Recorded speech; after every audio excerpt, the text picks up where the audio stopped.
Welcome back to JNS Daily Drives, everyone. My name is Jacob, and today we're going to be taking a look at this brand new Kia Stinger GT line. In this video, we're going to go over the ins and outs of the Stinger, go on a thorough drive, and talk about what this thing's all about.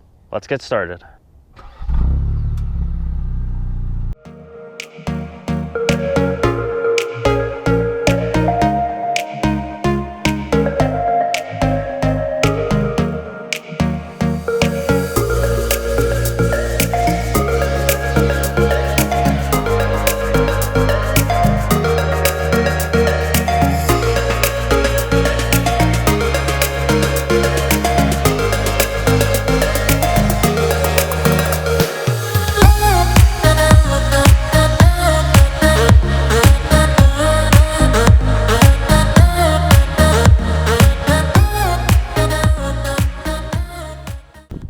Now let's start with the front of the car, where we're greeted by an array of vents.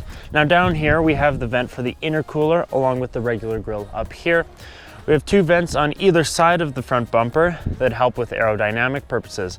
Also on top of the hood we have these two fake vents, which they don't do anything, hence why they're fake, but they look good and they're cool.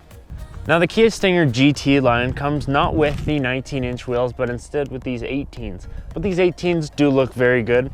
Now one of the weird things with the Kia Stinger is all cars have rear reflectors. In the Kia Stinger, for some reason it goes halfway down the rear of the car. It looks very bizarre. Not sure why they'd throw in such a large reflector, but hey. Now let's talk about the rear of the Kia Stinger. The rear is extremely wide, extremely girthy. I think it looks awesome. Down below we have the nice quad tailpipes, which actually have exhausts in them. They're not fake, they're not just there for show. Also we have the nice blacked out rear diffuser down below. Looks great. We also have these cool little side vents here, which don't really do anything, they're more for an aesthetic look. Up top we have the nice deck lid spoiler, and we also have this light bar that goes across the entire back of the car. That being said, however, the middle part doesn't actually light up. Now that we're at the rear of the Stinger, let's talk about cargo space. Now right here is going to be the cargo space inside this Stinger. Let's go ahead and hop on it and see if I fit.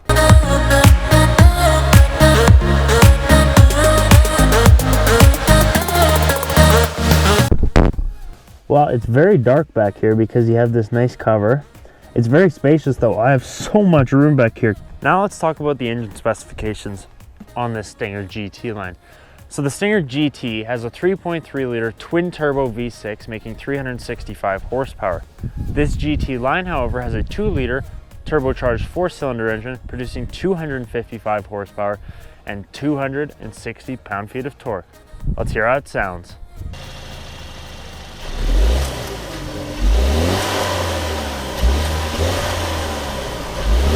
Now that we've heard how the engine sounds, let's go to the back and get an exhaust clip.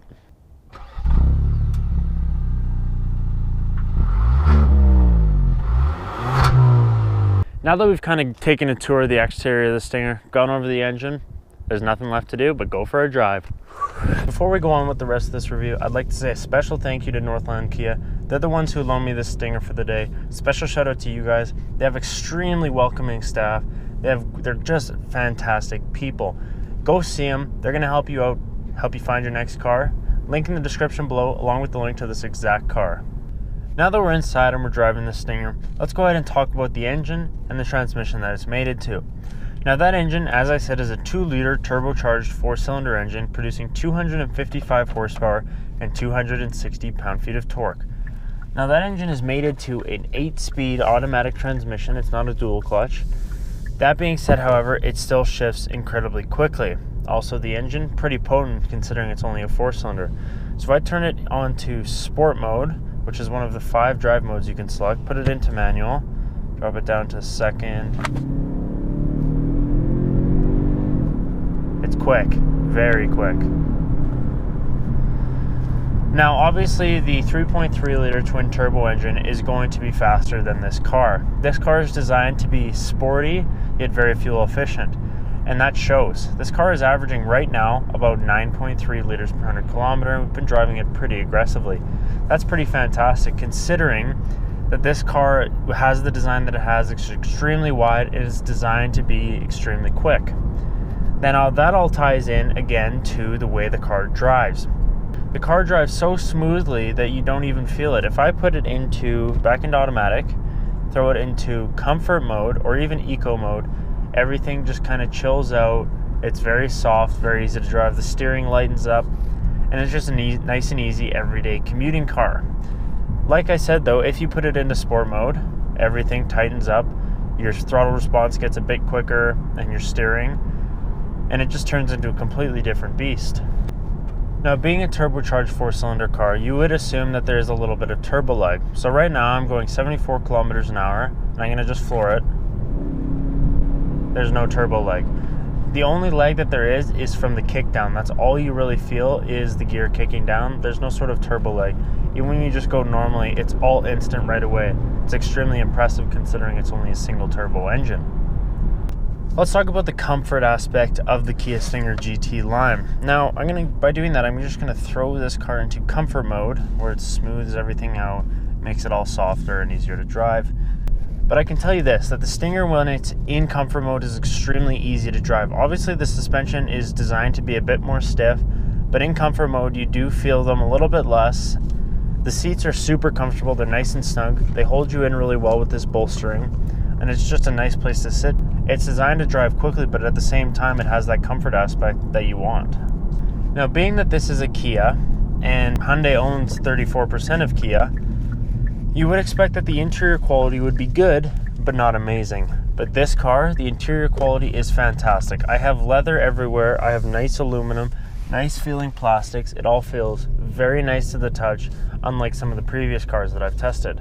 Let's go ahead and talk about how this car handles. So I'm in sport mode, I'm in manual. We're going around some twisty corners here.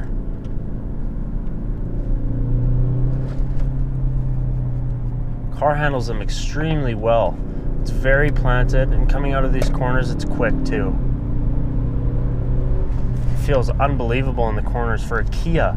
I keep forgetting that this is a Kia and it's not, one of its German rivals. It's incredible how well this thing moves. Wow, that's impressive. Now, in terms of body roll on the Stinger GT line, there's next to none. Obviously, it's a little bit bigger, so it has a little bit. It's not gonna be like a full-blown sports car, but it handles these corners so well. Like, this is a tight bend, and I feel completely confident to throw this car around it quickly. It just hugs so well. Now let's talk about the rear space back here. Now I'm 6'2", and I'm sitting behind someone who's about 5'6", and I have plenty of legroom. I have probably 6 or 7 inches of extra legroom. Also, my headroom is okay, but because this car has a coupe-like design, it does cut off a little bit. If I was a little bit taller, it'd be a little more difficult. In terms of what I have back here, this car does not have heated rear seats, but that being said, it's very comfortable back here. The seats actually are kind of enclosed, which is a very cool feature to have on a sedan. I got some nice 12-volt sockets, as well as a USB port down below there, with the nice twisting air vents here as well. Now, this is a base GT line, and what do you get with the base GT line? Well, you get a bunch of different safety technology features, which I'll talk about right now. So I'll click OK there. So I have rear cross traffic alert, so if I'm backing up, it'll actually stop the car and tell me that there's a car coming on either side of me if I can't see. I have blind spot detection and blind spot collision mitigation, which helps immensely. Other things that we have inside of it, we also have the nice screen up here, which reminds me a lot of its German competitors. It also has Apple CarPlay and Android Auto. This car is equipped with 3-way heated seats, heated steering wheel, along with auto start function, as well as auto hold. Along with that, there is also the 5 different drive modes, which range from custom mode, sport mode, comfort mode, eco mode, and smart mode. There's plenty of ways that you can drive this car, which brings me to my next segment, the drivability of this car. Anybody can drive this car, no questions whatsoever. Because this car has so many different driving modes that drastically change the performance and the way that this car feels, it's easy for anyone to drive it. For example, if I go into comfort mode, I can actually go into settings and I can adjust what I want everything to be like. So if I want the powertrain to be comfort, eco, or sport, I can do that. Same with steering and the all-wheel drive system. Makes things more interesting and tailors it to you and how you like to drive. Now, what does the Kia Stinger GT line compete with? Now, obviously, it's going to compete with the likes of the BMW 330, the likes of the Audi A5 Sportback. Now, I can tell you one thing, this car is quick. This car is very, very quick. And I don't see how either of those cars could be quite as quick as this car is, along with the ability to present you with these luxuries and yet still cost significantly less money than either of those vehicles. Now, one of my favorite things so far about the Stinger is the actual steering wheel of the Stinger itself.